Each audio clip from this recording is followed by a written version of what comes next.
नमस्कार दोस्तों, कैसे हैं आप। स्वागत है आपका मेरे इस चैनल पे। हम बात करेंगे आज बहुत ही एक बढ़िया और एक महत्वपूर्ण चीज़ के बारे में। जी हाँ दोस्तों, वो है कॉन्स्टिट्यूशन पढ़ने से पहले जो हम हिस्टोरिकल बैकग्राउंड पढ़ते हैं। हिस्टोरिकल बैकग्राउंड का मतलब है दोस्तों कि चाहे जब उन्होंने एक्ट पास किया, हम कॉन्स्टिट्यूशनल सोसाइटी देख चुके हैं। हम जो भी पॉलिटिकल सिनेरियो है वो देखते हैं, उसके पीछे का इतिहास क्या है दोस्तों, उसके पीछे का मैकेनिज्म क्या है, कैसे चीज़ें काम करती हैं। अगर हमारे यहाँ प्रेसिडेंशियल फॉर्म ऑफ गवर्नमेंट नहीं है तो क्यों नहीं है, क्यों prime ministerial form of government है। तमाम चीज़ हम देखेंगे, सुनेंगे, समझेंगे और तब हमें समझ में आएगी जब दोस्तों हमारे आँख, कान, नाक, दिमाग सब खुले हों, हम चैतन्य हों। बिल्कुल हम चलते सीधे 1600 में। 1600, जी हाँ दोस्तों, ये वो time British east India company, दो विभाजों में हम देखते हैं हमेशा ब्रिटिश रूल को। सर्वप्रथम ईस्ट इंडिया कंपनी जिन्होंने रूल किया 1757 साल, 1857 सिपाही म्यूटिनी तक। 1857 से 1947 अगेन ये 90 साल, 190 साल लगभग ब्रिटिशर्स ने रूल किया हम पर। ये लगभग 90 साल जो थे वो क्राउन रूल कहलाते दोस्तों। तो ब्रिटिश क्राउन रूल अलग है, ईस्ट इंडिया कंपनी कंपनी है। रिलायंस और इंडिया एक नहीं है, रिलायंस कंपनी कंपनी है, इंडिया नेशन नेशन है। इतनी बड़ी कंपनी है कि अगर नेपाल का कोई व्यक्ति सोचेगा कि रिलायंस एक है तो वो ऐसा सोच सकता है, पर अगेन हमें ये पता है कि वो एक नहीं है। तो ये बात हमारे लिए बहुत simple to understand. Indian company is not crown rule and crown rule is not company. ठीक है। 1600 में बतौर ट्रेडर्स, ट्रेडर्स का मतलब व्यापारी। जब 1600 में वो बतौर ट्रेडर्स के रूप में इंडिया आए तो दोस्तों क्वीन एलिजाबेथ उनको रॉयल चार्टर दिया था। रॉयल चार्टर का मतलब होता है ट्रेडिंग मोनोपोली। अगर इंडिया में पॉलिटी पढ़ाने की मोनोपोली मेरे पास है तो इसका मतलब है कि सिर्फ मैं ही पॉलिटी पढ़ाऊंगा पूरे भारत देश में और कोई पॉलिटी नहीं पढ़ाऊंगा। तो जाहिर सी बात है मैं अपनी मनमानी करूंगा, जब आना हो आऊंगा, जब पढ़ाना हो पढ़ाऊंगा, नहीं पढ़ाना हो नहीं पढ़ाऊंगा। तो दोस्तों ऐसे ही कुछ था, ट्रेडिंग मोनोपोली थी। तो जो ब्रिटिश क्राउन के द्वारा दी गई जो ट्रेडिंग मोनोपोली थी इनके पास, इंडिया कंपनी के पास। दोस्तों ये एक तरीके से हम देखेंगे आगे हर चीज की भाई जो पहले से इनके मंसूबे इनने बनाए थे क्या, कि हमको रूल ही करना है, या बाद में इंडिया का पॉलिटिकल सिनेरियो देख के इनको समझ में आया कि यहाँ पे रूल किया जा सकता है। ऐसी तमाम चीज दोस्तों हम देखेंगे। आज हम एक ओवरव्यू लेंगे। ईस्ट इंडिया कंपनी 1600 में बतौर ट्रेडर्स इंडिया में आए, धीरे धीरे धीरे उन्होंने अपना ट्रेड स्प्रेड किया। ये सब आप इतिहास में, हिस्ट्री में पढ़ेंगे। मेरा जो पार्ट है वो पॉलिटी पढ़ाने का है। तो जब हम हिस्ट्री देखेंगे, समझेंगे कैसे चीजों को जो है हिस्टोरिकली देखते हैं और कैसे चीजों को पॉलिटी देखते हैं ना, ऐसा अलग अलग आके नहीं है। पर जब हम पॉलिटी देख रहे हैं तो हम सिर्फ पॉलिटिकल सिनेरियो को समझे। आज ये इंटरलिंक्ड है बिल्कुल। हमको कैसे ऐसी दृष्टि से देखना है कि हमको हर चीज एज इट इज समझ में है ना दोस्तों, एज इट इज देखना। 64 को 64 जैसे ही देखना। बक्सर का युद्ध था, 50 को प्लासी का एज इट इज देखना है, ज्यादा लोड नहीं लेना है। ठीक है, चीजों को एज इट इज समझ। 1757 द बैटल ऑफ प्लासी और 64 द बैटल ऑफ बक्सर। ठीक है, ट्रेडर्स के रूप में आए वो 1600 में।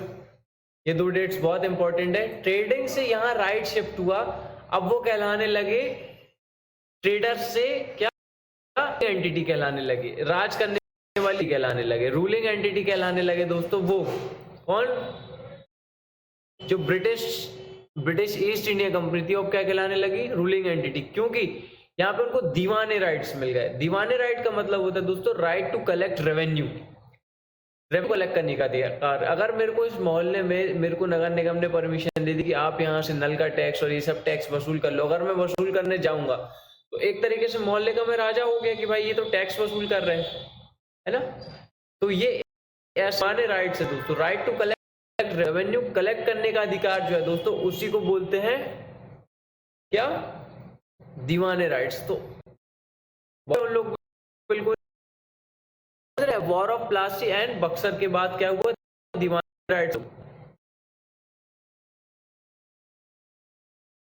रेवेन्यू उस ये है। ये जो 100 साल के बाद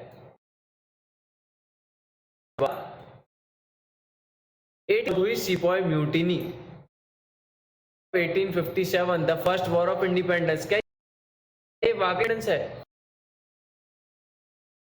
रिवोल्ट ऑफ इंडिपेंडेंस का मानना है ऐसा होता है, क्योंकि अगर मैं अपने घर देश का लोग बोलेंगे सर आप नेशनलिज्म और ये सब बातें करते हैं, कंट्री और नेशनलिज्म तो भावना तो लड़ रहे हैं आप तो घर। दोस्तों यही बात है, वो सिपाही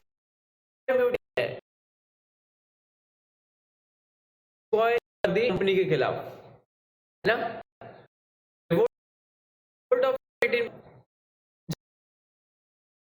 क्या वो अपने लिए लड़ रही थी? हाँ दोस्तों, वो क्या राष्ट्रवादी सोच थी? ऐसा कहा जाता भी है कि नहीं थी भाई, अपने घर पर ही हो, क्योंकि उस टाइम नेशन जैसा कुछ था ही नहीं, इंडिया ऐसा नेशन नहीं उस टाइम।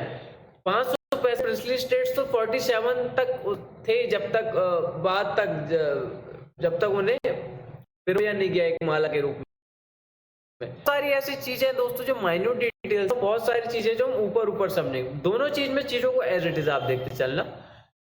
उसके बाद ये 100 साल जो है क्या हुआ, जैसे जैसे हम बीच में एक्ट्स पढ़ेंगे तो और चीजें क्लियर होगी। बार मैं आपको रफ आइडिया दे, शायद धीरे धीरे उन्होंने एक्ट से, आपने मैंने बताया मोनोपोली थी है ना, एकाधिकार था, धीरे धीरे एक्ट और एक्ट से उनका पावर छीन होता गया, पावर छिनता गया उनसे।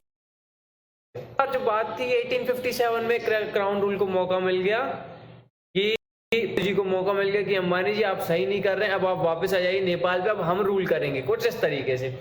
क्योंकि जो ब्रिटिश क्राउन रूल था उनकी नियत जो थी पहले से शायद थी कि भाई ईस्ट इंडिया कंपनी को हटा के हम खुद बैठेंगे, हो सकता है सही हो। रिवोल्ट ऑफ 1857 में ये बात के लिए मौका मिल गया क्राउन रूल को कि सर आप लोग अच्छे से रूल नहीं कर रहे, अब आप बैक टू ब्रिटिश आ सकते हैं, अब क्राउन रूल खुद बैठेगा वहां जाके। 1857 में क्राउन रूल था। 90 साल करीब क्राउन रूल ने हमारे ऊपर शासन किया। 1947 में इंडियन इंडिपेंडेंस एक्ट आया, इसको माउंटबेटन प्लान भी बोलते हैं, माउंटबेटन प्लान भी बोलते हैं और इंडियन इंडिपेंडेंस एक्ट भी बोलते हैं। इस एक्ट से जो अपन देखते हैं पार्टीशन प्लान भी बोलते हैं, क्योंकि दोस्तों इससे पार्टीशन भी हुआ था इंडिया पाकिस्तान का। 47 में जब हमको आजादी मिली तब इस एक्ट जो ब्रिटिश एग्जिस्ट हो गया, मतलब वो चला गया, वो खारिज हो गया, वो कानून खत्म हो गया। अब यहां से इंडियन गवर्नमेंट जो हमारी गवर्नमेंट थी वो आई, the Indian government we the people, जो अपन प्रियम्बल देखते ना, वो मतलब यहां से लगभग हमको आजादी मिल गई थी। फिर धीरे से जो है धीरे धीरे करके जो है कानून आते गए है ना, कुछ कानून आए, इंटरिम गवर्नमेंट, इंटरिम जैसे बजट होती वो चीजें हुई। 1950 में हम रिपब्लिक हुए, फिर ऐसे चल के जो है सिलसिला चलता गया। तो दोस्तों तो यहाँ चीजें जो समझने की इंपॉर्टेंस है वो सब एक्ट्स है। एक्ट्स हम धीरे धीरे देखेंगे। एक्ट क्या है, रेगुलेटिंग, नाम से समझ में आ रहा है, रेगुलेटर जैसे 5 करते हैं हम, कभी 4 करते हैं, पंखे कैसे ही रेगुलेट करना। अच्छा 10 आदमी रूल कर रहे हैं, नहीं सर अभी 4 ही करेंगे, नहीं अभी 3 ही करेंगे। तो ऐसे करके जो है रूल करने का जो है अलग अलग एक्ट्स पास होते गए ना दोस्तों। काफी सारे एक्ट उसको डिटेल में कवर करेंगे आगे। आपसे ये चीज मुझे बतानी थी कि कैसे करके एक ब्रीफ ओवरव्यू आपको मिल जाए है ना। एक्ट्स हम पढ़ेंगे, चार्टर हर 20 साल में एक्ट का चार्टर, 53 का चार्टर है ना। उस और जो हमें ध्यान रखनी है वाइसरॉय और ये सब से रिलेटेड, चलिए बाद में फिर जब देखेंगे एक्ट्स को हम तभी पढ़ेंगे। आज का लेक्चर अभी मैं यही खत्म करता हूँ क्योंकि मेरे को आपको सिर्फ एक ओवरव्यू देना था है ना दोस्तों। चलिए ठीक है, मिलते हैं फिर अगले लेक्चर में। नमस्कार।